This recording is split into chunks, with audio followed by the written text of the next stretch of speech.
Good day mga ka-online! Ikaw ba ay bago sa freelancing at naghahanap ng perfect na laptop para sa'yo? So stay tuned lang dito sa video na to para malaman mo kung ano ang perfect na laptop para sa'yo. May mga factors na kailangan consider sa pagpipili ng laptop. So andyan yung budget, saka andyan yung scope of work na gagawin mo. No? When I say scope of work, so dapat mo munang malaman kung ano yung work na papasukin mo sa online job.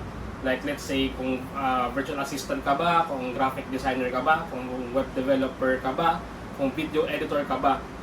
So kung virtual assistant ka, okay na yung laptop na may Core i3 processor. So because ang kailangan mo lang naman gawin as VA is yan, mga spreadsheets, email, data entry, then konting edit siguro sa Canva or let's say Photoshop. So okay na yun. And when it comes sa presyo ng mga i3 na laptops ngayon, we can check sa Lazada. So tingnan natin, mag-browse tayo. So and i-type ko dito, Core i3 laptop. Ayan, let's say itong HP or Asus or Dell, okay na yan. So most likely ang price range niyan is mga nasa 23,000 or let's say 25,000 to 30,000. Kung meron ka namang budget for an i5 laptop is tingin ko okay na yung i5 din para mas mabilis yung laptop na ginagamit mo for your VA work. Kung graphic designer ka naman, mas okay sa tingin ko yung Core i5 na laptop pataas. And dapat meron siyang graphics card. When you say graphics card, ito yung nagpa-process ng mga graphics sa computer mo basically. Yung software na gagamitin mo or let's say Photoshop or Illustrator or kung ano man yan, kailangan niya ng graphics processing chip para maayos niyang mapatakbo yung software na yon na ginagamit mo for graphics. So, ang presyo naman ng mga i5 na laptop ngayon is nasa around 35 to 45,000 I think.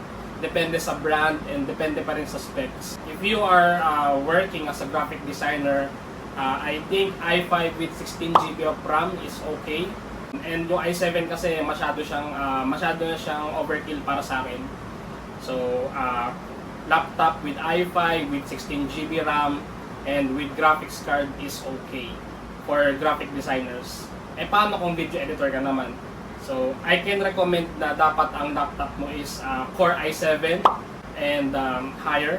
Kasi meron pang mas mataas sa Core i7 eh. Meron lang din tinatawag na Core i9 na processor pero sobrang mahal na nun. So sa Core i7 kasi kailangan mo mag-render ng videos which consumes more resources sa laptop mo. So that's why kailangan mo ng mas mabilis na processing speed when it comes to video rendering. I can say na kailangan mo ng Core i7 processor with 16GB RAM and up or mas okay kung 32GB RAM with graphics card as well. And ang price range ng mga Core i7 na laptops is around 45 to 60k or more. Depende sa brand, saka depende rin sa specs. Sana natulungan ko kayo sa video na to. If you have questions, just leave a comment sa comment section sa baba. And good luck on your freelancing journey.